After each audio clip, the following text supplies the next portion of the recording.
Harusnya bisa, kita menjaga keseimbangan. Nah, ini masalahnya, kita terkadang antara tataran keilmuan kita dengan tataran praktisnya ada gap kan. Pasti ada keilmuan yang gap. Karena orang yang mengerjakan di lapangan juga mungkin keilmuannya terbatas. Nah, itu kemungkinan itu yang terjadi. Kenapa bisa terjadi? Dalam desain kita nggak mendesain kok ada bencana. Tapi kita bisa memprediksi hidup kita sekarang ini, yang kita bangun sekarang ini, gedung yang kita bangun sekarang ini, sebenarnya kita meminjam dari anak cucu kita besok. Kita pinjam. Kalau kita rusak sekarang, berarti anak cucu kita bisa nggak menikmati. Nah, konsep ini sebenarnya pesan dari ini kan itu, Mas. Kalau kita luaskan loh, harusnya kalau kita mau luaskan tafsirnya itu tidak hanya berhenti di situ. Alam itu sebetulnya kan ayat yang harus kita pelajari. Tanda-tanda. Jadi dia tidak hanya sebatas pada teks. Nah, kita hanya ingin bahwa tidak sebatas pada teks kuliah itu. Sehingga Al-Quran ada dalam teks, kita bisa jelaskan. Ya, yang tidak ada di dalam Al-Quran bukan berarti tidak ada. Assalamualaikum warahmatullahi wabarakatuh. Kembali bersama kami dalam podcast Integrasi Ilmu Pengetahuan. Kali ini hadir bersama kami Prof. Agus Setio Muntohar. Terima kasih, Mas. Yang insya Allah nanti akan kita kaji bersama berkaitan dengan materi sinergi teknik dan ekologi. Assalamualaikum, sehat Prof. Agus. Waalaikumsalam warahmatullahi wabarakatuh. Sehat Ustaz Azhar. Alhamdulillah. Prof. Agus, di dalam rangkaian surat Al-Baqarah ayat 30 sampai dengan 33, itu kan disebutkan bahwa salah satu daripada misi penciptaan manusia, yaitu Nabi Adam alaihissalam, itu kan sebagai khalifah. Kalau kita kaji dalam beberapa kitab tafsir itu, semuanya hampir sama penafsirannya. Khalifah itu adalah manusia itu memang punya tugas khusus, yaitu untuk bisa mengelola alam ini. Nah, kaitannya tugas manusia sebagai khalifah itu dengan dunia teknik sipil itu bagaimana, Prof? Gini Ustaz, kalau kita lihat ini dulu ya, teknik sipil itu kita bicara masalah dunianya itu konstruksi ya, lebih banyak itu construction. Construction itu kan kita bicara mulai dari perancangan, kemudian kita membangun, kemudian setelah membangun kita memelihara. Ya, intinya semua itu ada pemeliharaan itu termasuk perbaikan segala macamnya untuk apa? Ya, agar apa yang kita bangun itu sebenarnya bisa memiliki manfaat jangka panjang kan gitu. Teknik sipil itu dulu. Itu kita construct. Nah, ketika kita membangun itu, tentu saja kan kita pasti itu akan mengambil alih alam. Mengambil alih sesuatu yang dari alam. Nah, tapi ingat, sebetulnya teknik sipil itu dasarnya itu harusnya menciptakan keseimbangan. Nah, kalau kita kembali ke surah Al-Baqarah ayat 30 dan ayat lain, sebenarnya khalifah itu kita diberi tanggung jawab mengelola dalam rangka apa? Menjaga keseimbangan. Nah, teknik sipil di situ. Makanya kenapa teknik sipil itu ketika membangun tidak hanya sekedar membangun, aspek lingkungan itu juga perlu diperhatikan di dalam construction itu, dalam perencanaan. Maka itulah kita sebut namanya teknik sipil itu emang harus berwawasan lingkungan yang nanti masuk dalam sustainability. Nah, artinya teknik sipil itu juga ya untuk kepentingan manusia, kita membangun untuk kehidupan. Nah, itu yang berarti tidak sembarang membangun untuk kepentingan tertentu, tapi kemudian aspek alamnya tidak diperhitungkan, tidak begitu, Prof? Kalau kita lihat dari pandangan ilmu yang pandangannya materialism, ya seperti itu. Dia membangun untuk membangun. Tapi kita ingat, kalau kita mengingat konsep menyeluruh, kalau kita ingat pesan tadi Al-Baqarah, itu kan ketika kita membangun, berarti kita harusnya menjaga keseimbangan. Mengelola keseimbangan. Teknik sipil seperti itu. Nah, makanya kenapa di UMY kita mengarahkan ke sana. Di teknik sipil itu, ketika saya ketua jurusan, kita arahkan ke sana gitu. Bahwa teknik sipil itu adalah membangun construct dengan dalam rangka tadi sebagai khalifah. Khalifah itu berarti mengelola untuk menjaga keseimbangan. Dunia itu kan seimbang. Tidak keseimbangan. Apapun di alam itu penuh keseimbangan. Selalu berpasang-pasang seimbang kan, tidak ada itu. Itulah Allah menciptakan seperti itu. Nah, teknik sipil itu sih harusnya. Ruhnya kita di situ. Makanya kenapa di UMY kita fokusnya pada construction yang menjaga keseimbangan. Maksudnya di mana? Itulah dalam dunia sekarang ya bicara masalah konteks interaksi dengan alam, interaksi dengan lingkungan hidup sekitar kan begitu. Maka terciptalah oleh tadi pertanyaan Ustaz Azhar menjadi ekologi itu kan. Nah, itu berarti kan itu yang kita jamin. Ingat, kita di dalam membangun bukan hanya sekedar untuk kepentingan manusia, tapi interaksi kita dengan alam penting. Bahasa kita interaksi dengan semesta itu kan penting. Nah, berarti kita membangun tujuannya bukan hanya untuk kepentingan kita saja. Semesta, alam itu harus kita jaga kan gitu. Berarti termasuk, mohon maaf nih Prof, UMY ini kan areanya luas sekali gitu, dengan adanya gedung yang mengisi gitu area kampus ini. Berarti secara teknik sipil ini juga sudah sudah betul-betul dirancang ya agar ramah dengan lingkungan dan sebagainya. Seharusnya kalau kita bicara masalah kepada perencanaan itu harusnya sudah memperhatikan aspek lingkungan. Tapi namanya apapun yang dikelola oleh manusia, kita hanya berusaha untuk apa? Untuk menjaga agar hidup kita bisa seimbang dan keseimbangan. Nah, tentu saja untuk menjadi benar-benar kemudian nature itu kan mungkin bisa, tapi kan tidak 100%. Yeah. Maka dalam bangunan-bangunan kita itu kemudian ada istilahnya tuh green building, green construction gitu kan. Nah, itu kita inginnya kan itu.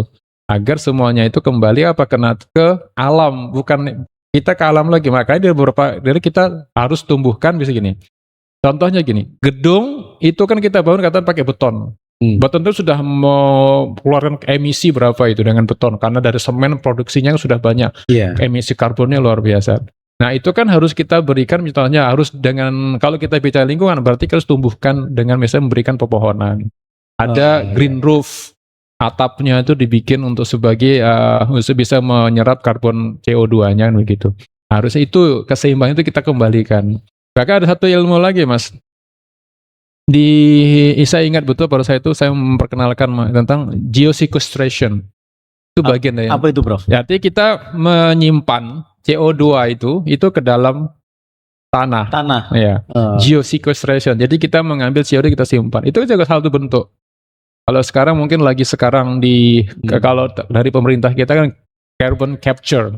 Jadi carbon capture itu kalau kita adalah satu mata kuliah khusus namanya kita energi geoteknologi, itu salah satu bentuk itu sebenarnya. Pengembangan dari dunia sipil, nah kita punya satu ilmu itu ya dalam rangka tadi menjaga keseimbangan. Nah, itu intinya kita menjaga keseimbangan saja gitu. Nah, makanya muncul ilmu-ilmu green building, green technology, green construction kan itu. Termasuk kita sekarang contohnya teman-teman sekarang teknik sipil juga mengembangkan gedung ini yang kita lihat sekarang itu bagiannya sudah kita menggunakan misalnya limbah-limbah industri kita jadikan bahan konstruksi, itu juga mengurangi emisi kan itu. Berarti limbah industri kemudian bisa dibuat untuk material. Iya, bisa. Misalnya seperti nanti kita sudah namanya recycling kan. Recycling. Jadi itu yang kita gunakan. Itulah intinya. Karena konsep kita tadi menjaga keseimbangan. Nah, pesan kita di situ. Sebenarnya kalau kita pesan dalam Islam itu universal ya. Makanya sebagai khalifah itu yang dilupakan bukan jawab mengelola loh. Sakjane sebenarnya kalau kita benar-benar nih pakai bahasa Jawa, sakjane itu. Jadi kalau kita lihatnya sebenarnya itu keseimbangan itu menjadi penting itu jangan dilupakan. Gitu. Karena memang Islam agama yang rahmatan lil alamin itu baik itu. Untuk alam ini. Tidak boleh tapi merusak. Gini Prof, tadi kan pandangan Prof sebagai ahli geoteknik kalau kajian Prof Agus Setia Montahar itu sudah seperti itu sebenarnya usaha dari para ilmuwan termasuk Prof Agus begitu. Nah, tapi kan kadangkala begini misalnya, ada beberapa kasus misalnya, ada di suatu daerah itu sebelum dibangun tol misalnya, itu tidak pernah banjir misalnya. Sebelum dibangun ini tidak pernah ada bencana longsor sebagainya. Setelah kemudian ada tol, ada apa, kemudian muncul banjir, masalah yang lain. Itu berarti kajian AMDAL sebagainya berarti tidak kira-kira tidak dipatuhi berarti itu Prof ya? Bisa jadi seperti itu. Karena terkadang gini Mas, dalam desain kan teknik sipil itu selalu desain dengan alam. Kalau kita bicara alam itu unpredictable. Kan satu gitu. Kita harus paham dulu. Alam itu unpredictable. Ilmu kita adalah untuk mendekati agar kita ketika membangun atau mendesain apapun itu bisa beradaptasi dengan alam. Tapi ingat, alam itu unpredictable. Yang tahu alam itu yang menciptakan. Hanya Allah. gitu kan. Gitu. Kan kita misalnya contoh, kita sudah desain ini, nanti di sini kita hitung, katakan ada bangun jalan tol. Ini besok tanah kita bangun di sini, kita bangun fondasi di sini, kemudian kita bikin, sudah kita desain alur bagaimana air itu.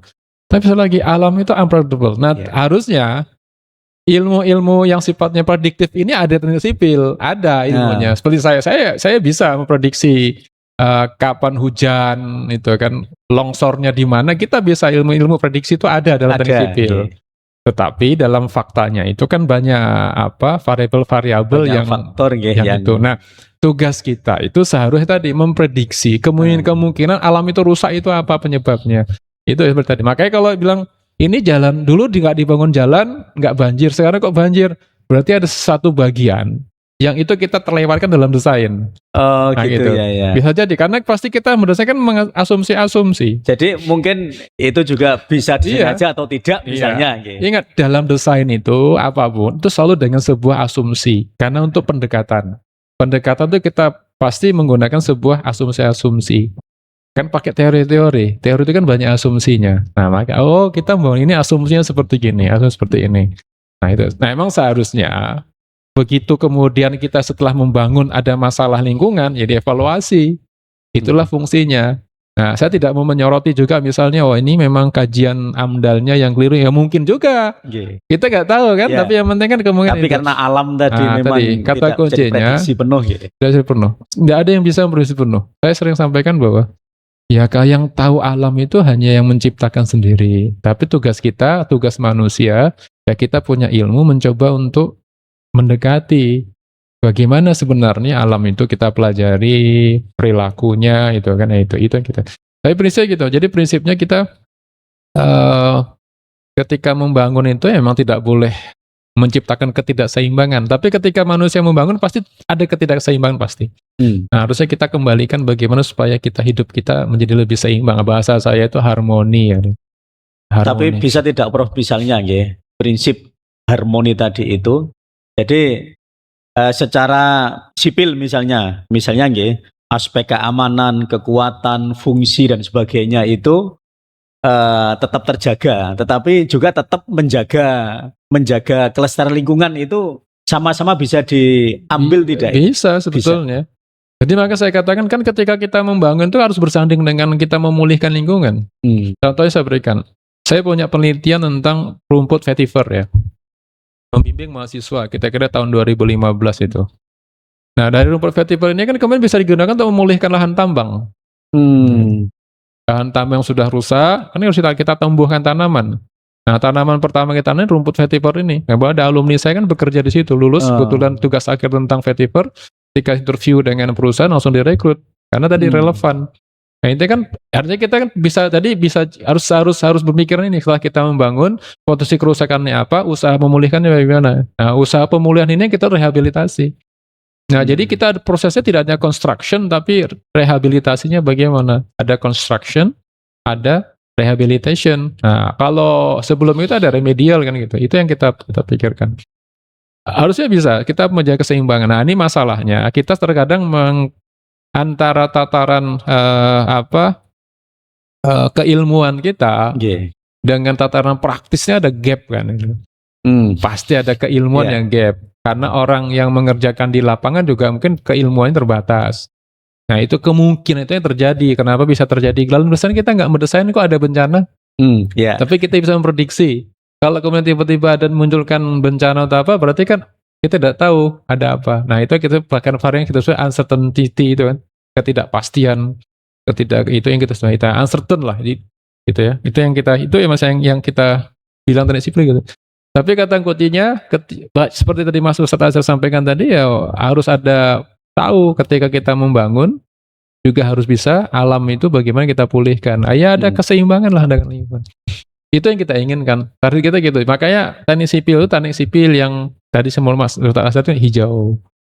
Ya sebetulnya nggak usah disebut hijau pun sudah ini sebenarnya ya. semangatnya sudah sama. Ruhnya itu sebetulnya. Kan kita nggak mungkin merusak alam ini lagi kan. Nah, tapi gini Prof, gitu.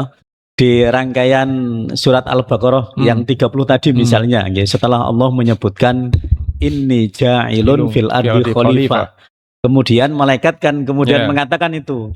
Qalu ataj'alu fiha may yufsidu fiha wa yasfiku dima. Jadi memang manusia itu memang diciptakan Allah yang punya potensi yufsidu gitu, wa yasfiku dima, merusak dan pertikaian tadi itu. Nah, kira-kira menurut Prof ini dari sekian banyak perencanaan dalam pembangunan ya di negara kita misalnya itu apakah misalnya terjadinya imbas kerusakan alam tadi itu apakah kebanyakan memang karena alam yang susah diprediksi tadi padahal sudah menerapkan ilmu sipil sekian macam tadi itu, ataukah memang karena tadi lebih kepada manusia yang memang punya sifat merusak tadi itu Prof, yang tidak amanah misalnya, sudah punya ilmunya dia tapi tidak melaksanakan itu. Saya menarik tafsirnya ini. Tapi sebenarnya kita jangan lupa loh, fitrahnya manusia itu bukan merusak. Fitrahnya itu tapi kan punya sifat itu. Betul, fitrahnya manusia tidak merusak. Dia punya kecenderungan juga diberikan nafsu ini, kan itu. Berarti ada nafsu. Nah, artinya gitu. Setelah fitrahnya manusia itu kan ingin mengenal Tuhannya. Ketika kemudian dia diciptakan itu mengenal Tuhannya. Tetapi kemudian seiring dengan itu, nah tadi sudah diingatkan ketika penciptaan. Berarti ada histori. Malaikat menyatakan di histori bahwa manusia punya kecenderungan itu. Nah, makanya inilah yang kita kekang kan. Keserakahan itu emang pasti ada. Nah, makanya di dalam konsep-konsep ketika kita membangun sesuatu itu kan ada hal-hal yang harus kita pertimbangkan. Kalau ini berarti unsur manusianya bukan ilmunya sebetulnya. Gitu. Jadi ilmunya tidak salah, memang oknumnya. Nah, ini berarti kita gini. Makanya secara ilmu tidak ada masalah.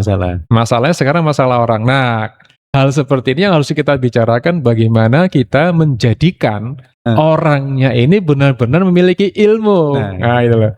Ilmunya, sehingga dia harus yakin kan bahwa ilmu kita ini ketika kita mendapatkan di bangku kuliah, ya tadi harusnya untuk mengingat tadi, jangan sampai loh kita itu bersikap serakah, sampai itu. Jadi kita tuh hidup itu harusnya begini, hidup sekarang kita itu adalah sebenarnya kita meminjam dari anak cucu kita, ya kan? Harusnya begitu kan?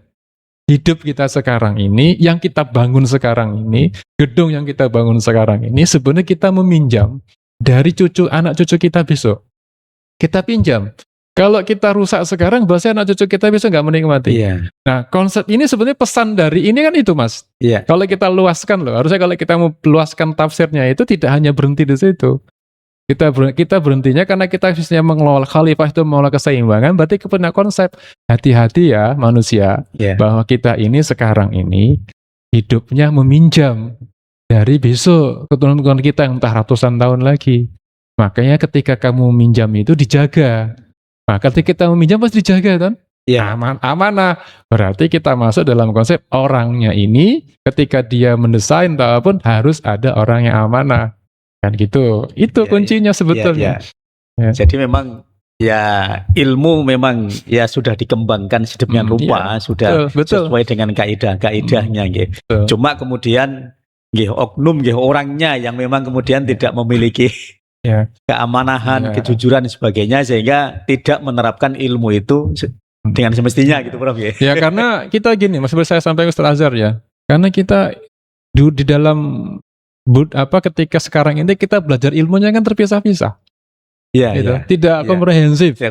Maka kita ingin coba, ketika kita bicara sipil asik, tapi kita lupa bahwa konsep khalifah, konsep untuk kata kita punya lagi di surat Rum misalnya itu kan mencari jangan membangun kerusakan bumi kan gitu, la tufsidu fil ardh gitu. Jadi konsep membangun itu sesuai dari kalau masanya kita nggak bicara oknum sebetulnya. Pokoknya siapa yang merusak ya udah sifat ada manusia gitu itu. Kan kita bicara artinya ilmu yang kita pelajari sebetulnya basisnya itu sebenarnya ya menjaga alam kan itu, apapun itu. Orang apapun teknik sipil, apapun kan gitu. Jadi ya sebenarnya yang dipelajari itu, karena kita terpisah sekarang ini, pokoknya bangun. Kita nggak mau belajar yang itu. Makanya saya malah setuju fundamental kita itu apa ilmu. Fundamental ilmu kita sebetulnya ya tadi Mas, agama dan fitrah, nggak boleh dipisahkan. Teknik sipil nggak boleh dipisahkan dengan agama. Karena memang gini Prof, kalau kita merujuk ke kajian ulumul Quran itu misalnya kan memang ya ayat Allah itu kan ada dua. Qauliyah dan kauniyah itu nggih. Qauliyah itu kan Al-Qur'an dan hadis ya, wahyu nggih. Kemudian kauniyah itu kan alam ini. Artinya ya ilmu-ilmu yang berkaitan dengan muamalah duniawiyah seperti teknik sipil itu kan juga bagian dari ayat Allah tadi itu. Sehingga ada kesatuan gitu antara wahyu dengan alam ini. Tapi teknik sipil juga tidak hanya berhenti untuk ilmu-ilmu sifatnya dunia saja loh.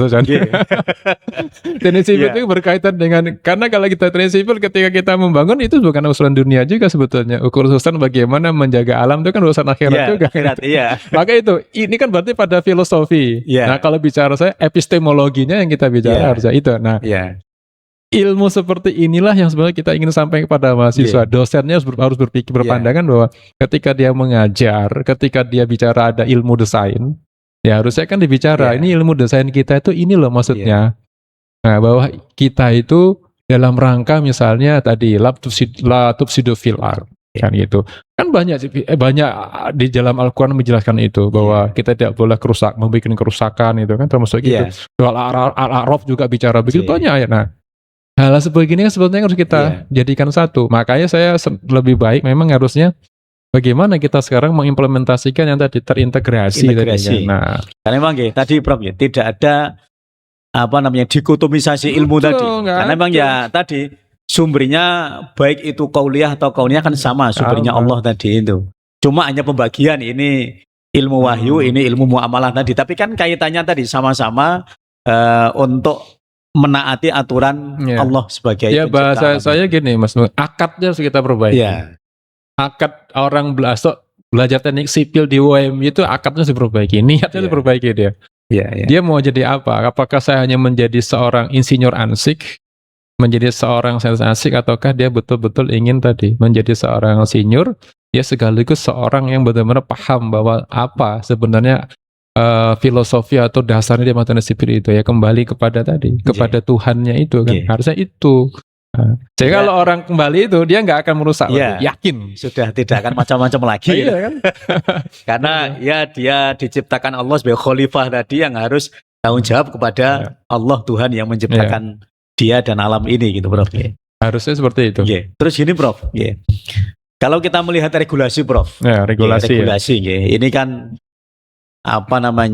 ya mungkin regulasi itu sudah dibuat sebagus mungkin tapi kan tadi kadang-kadang manusia itu punya sifat untuk melanggar tadi itu. Kalau Prof Agus Setiono Muntar ini melihat mengamati regulasi yang sudah dibuat oleh para ahli untuk bisa membangun negara kita ini menjadi negara yang majulah begitu, itu apakah regulasinya sudah tertata dengan semestinya sesuai dengan keilmuan tadi itu atau gimana Prof? Banyak sebetulnya program-program mencoba untuk menata itu ya sebetulnya. Sebetulnya inti dari program pemerintah sebetulnya kalau kita lihat pemerintahan kita sebenarnya sudah ingin menata itu. Ada misalnya ketika membangun harus diawali dengan kajian lingkungan AMDAL.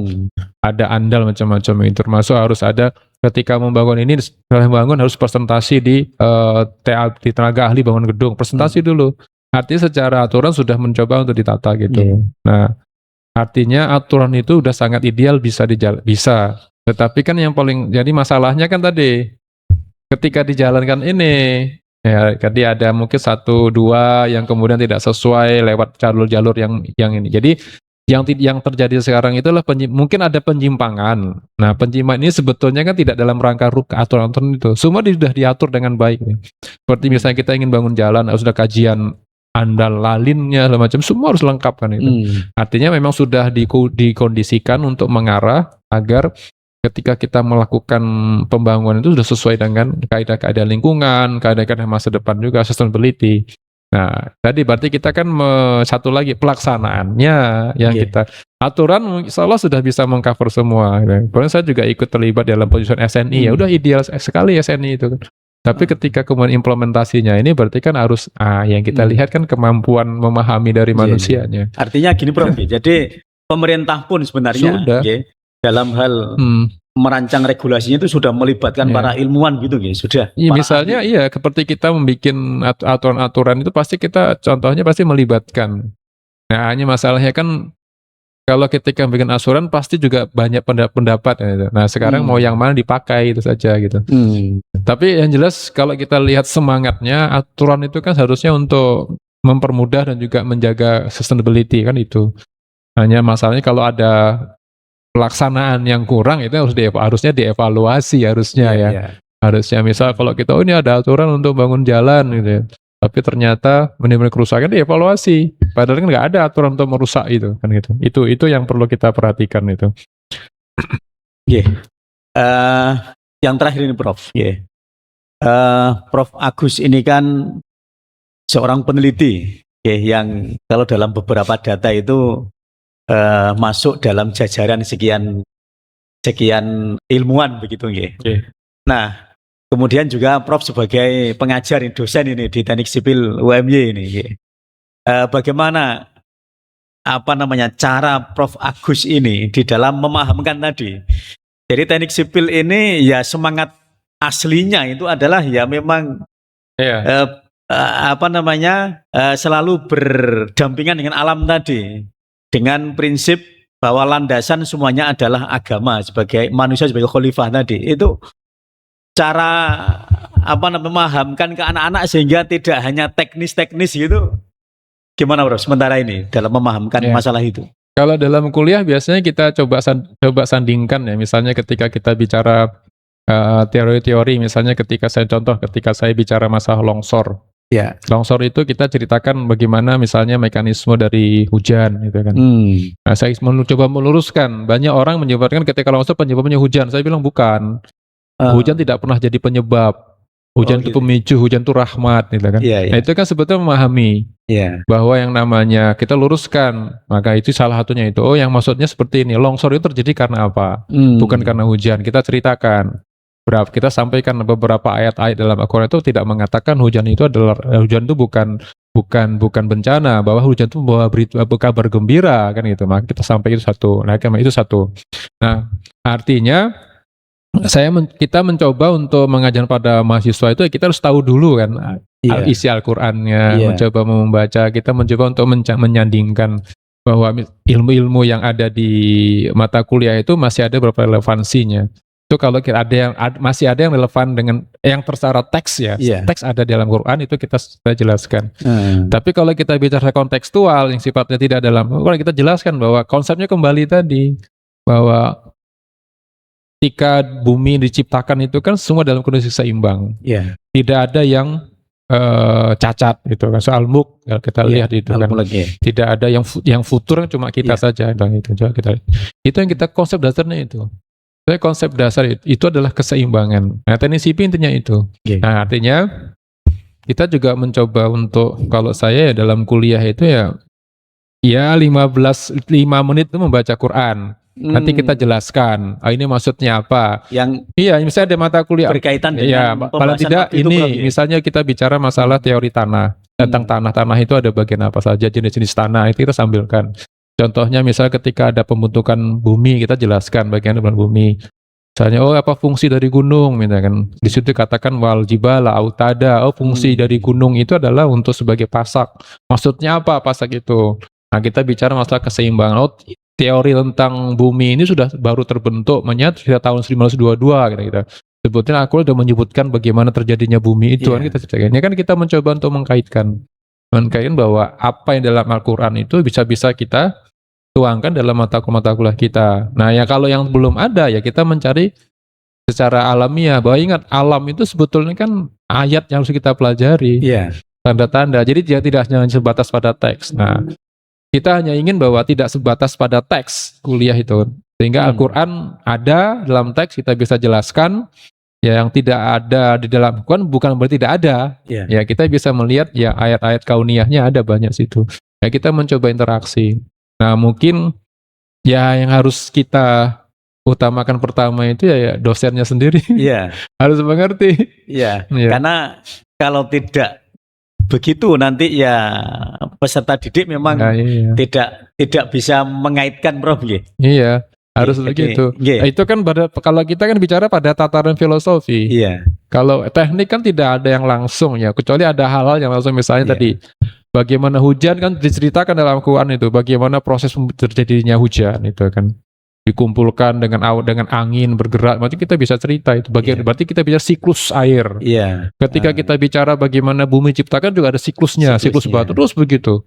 Ini ada hubungan, ada beberapa hubungan. Ya termasuk cerita-cerita dalam Al-Quran, kisah-kisah itu kan untuk kita pelajari juga. Kita lihat di surat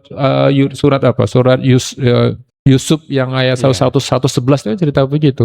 Apapun kisah-kisah yang ada dalam Quran itu kan dalam rangka untuk kita bisa ambil pelajaran. Mengambil ibrah. Ibrahnya itu kan pelajaran. Berarti ada juga. Kenapa sih Allah kemudian sampai menceritakan detail gini, Pak? Kenapa Allah di dalam surah Al-Qasas itu menceritakan detail? Ketika Fir'aun meminta meminta salah satu dari tokoh di sana itu untuk membangun bangunan yang tinggi agar Fir'aun bisa melihat Tuhannya Musa. Oh iya. Kau ingat ya? Saya lupa namanya siapa ilmunya itu. Jadi meminta itu. Kenapa sampai detail seperti begitu? Kan harus belajar pelajaran. Tapi ada juga tidak detail. Tapi ada yang betul-betul dituliskan bahwa bangunan yang tinggi menjulang agar aku bisa melihat Tuhannya Musa kan itu. Kan begitu. Nah itu kan diceritakan juga. Artinya ada hal detail, berarti ada pesannya, ada apa gitu kan. Sampai ke sana itu. Nah, itu kan juga ada hal yang detail yang kita ambil pelajaran. Ada yang tidak ada disebutkan kita juga bisa ambil pelajaran. Itu sebenarnya intinya itu. Dan insya Allah tadi itu bagian dari integrasi, Prof. Ya, salah satunya gitu. Artinya Prof berusaha menyampaikan sisi wahyunya seperti itu, kemudian dalam keilmuan teknik sipilnya begitu, itu insya Allah bagian dari integrasi. Kalau tadi saya bicara yang namanya kisah Nabi Musa tadi, itu kan kita bisa lihat artinya bangunan gedung tingkat tinggi sudah terjadi sejak zaman Musa gitu. Zaman Nabi Musa. Yang baru sekarang kemudian orang heboh dengan Burj Khalifa itu udah terjadi sebetulnya itu kan. Hamam namanya. Jadi ketika Fir'aun meminta hamam, itu ilmuwannya atau engineer-nya zaman Fir'aun waktu itu. Itu. Kan kita berpikir coba zaman itu orang membangun membangun pakai apa dengan teknologi zaman Fir'aun itu sampai bangunan yang sangat tinggi, kalau bahasa kita harus building. Nah itu kan mahasiswa juga harus tahu. Berarti dalam aspek kajian kita berarti bangunan materialnya harus apa, kemudian bagaimana kalau bahasa bedang saya fondasinya seperti apa. Pertanyaan kita, apakah sekarang bangunan itu masih ada sisa-sisanya untuk bisa kita ambil pelajaran kan begitu. Itu kan kembali lagi gitu. Akan menjadi hitung-hitungan gitu. Oh iya berarti dulu bangunnya materialnya apa? Ini kan menjadi pelajaran kita. Itu yang kita bukan cuma itu kisah Fir'aun kepada Hamam. Yang berhenti nggak seperti itu. Harusnya kita kaji. Kira-kira berapa ya tingginya? Kalau sampai tinggi menjulang sampai ke langit sampai tembus awan, berarti bisa kilometer, bisa berapa 2 kilo atau 3 kilometer kan? Zaman itu. Konstruksinya itu kita pikirkan itu berarti kan sebagai orang yang diberi akal, la'alakum taqilun kan. Nah, kita gunakan akal kita seperti apa kok bisa seperti itu kan itu. Nah, itu kan perlu pemikiran. Kalau dulu bisa membangun gedung sampai segitu, artinya itu kalau dengan catatan kalau kita meyakini bahwa Al-Quran itu benar. Bagi orang yang tidak yakin, itu cuma fiktif kan gitu. Cuma cerita. Tapi kalau kita yakin Al-Quran itu bahwa itu benar itu. Nah, itu yang hal-hal itu yang perlu kita sampaikan. Kalau itu ada di dalam teks kan gitu. Terima kasih banyak Prof. Sudah sangat mencerahkan ini bagaimana sebenarnya semangat teknik sipil dalam pembangunan alam ini sudah secara keilmuan sudah sangat sesuai dengan prinsip rahmatan lil alamin. Nah, yang terakhir Prof begini. Ada pesan Prof misalnya untuk para mahasiswa atau untuk para pengembangan kebijakan dan sebagainya nggih, berkaitan dengan bagaimana memang kita ini harus membangun nggih, memajukan bangsa ini, tapi prinsipnya adalah tadi bisa menumbuhkan, memunculkan kemaslahatan untuk semuanya. Oke. Silakan Prof. Ya, inti kita sebenarnya ini kan dasar kita adalah kembali manusia itu memiliki ilmu secara fitrah itu untuk mengenal Tuhannya. Apapun ilmu yang kita, itu satu dulu dasar kita. Nah, kalau ini sudah melekat pada kita, maka kita tidak, ketika kita melakukan apapun yang kita lakukan, biasa dalam bidang teknik sipil, kita diberikan amanah untuk membangun sebuah bangunan atau konstruksi, itu otomatis paham bahwa kita harus membangun yang untuk masa yang akan datang, sehingga ini bisa sustainability, tidak akan merusak lingkungan. Kalau ini berpotensi pada merusak lingkungan, apa harus kita lakukan? Ada proses mitigasi, intinya begitu. Jadi, nah yang berikutnya adalah paling penting itu, ketika kita ingin membangun apapun, termasuk gedung, yang paling penting adalah merencanakan dengan baik, sesuai dengan aturan, kemudian mensosialisasikan kepada orang yang terdampak kan, agar tidak ada aspek sosial. Jadi sebenarnya teknik sipil tidak hanya berdiri dari ilmu-ilmu hitung-hitungan semata, tapi ada ilmu-ilmu sosial yang harus kita pelajari juga, mengkomunikasikan gitu, agar kita benar-benar nanti ketika mendesain melakukan pembangunan itu dengan benar. Ya, kata kuncinya ingat kembali bahwa kita membangun itu untuk rahmatan lil alamin, itu aja. Itu yang paling penting. Nah, ini harus dijelaskan kepada mahasiswa sebetulnya. Kita membangun itu dalam rangka untuk rahmatan lil alamin, itu intinya. Terima kasih banyak Prof. Agus Setio Muntohar yang sudah memberikan pesan ini kepada semuanya nggih. Pemangku kebijakan, praktisi di lapangan, kemudian termasuk akademisi nggih, bahwa pembangunan yang kita lakukan adalah semuanya harus dalam rangka untuk kebaikan semua yang ada di alam ini, ya, rahmatan lil alamin. Oke, terima kasih banyak kepada para pirsawan. Semoga menjadi ilmu yang bermanfaat. Terima kasih. Assalamualaikum warahmatullahi wabarakatuh.